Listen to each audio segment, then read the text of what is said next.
Ha? New Year na New Year, gumagastos si Madam. Pa-New Year na sa amin. 15K. Kaabit lang yan.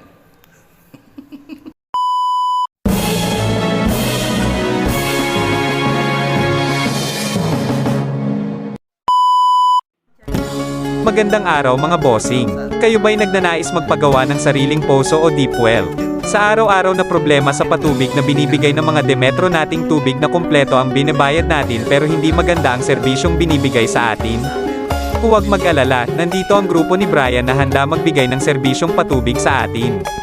Gumagawa sila ng bagong poso o deep well at nag-aayos din sila ng mga lumang poso na hindi na nagagamit o nasira na. Kahit ito man ay posong mano-mano o demotor na may tangke, mapa jetmatic, jack pump o submersible pump pa yan ay garantisadong kayang-kaya nilang ayusin. Sila ay subok na at madami nang napatunayan sa serbisyong patubig. Maaari natin silang matawagan o makontak sa detalyeng nakikita ninyo sa screen o sa numerong 0975-440-3164. Brian gumagawa poso ng Calabarzon Drillers. Pwede nyo din silang bisitahin sa YouTube at TikTok, search nyo lang ang Brian gumagawa poso. Maraming salamat mga bossing. Nawa ay magkaroon tayo ng masaganang tubig. God bless us.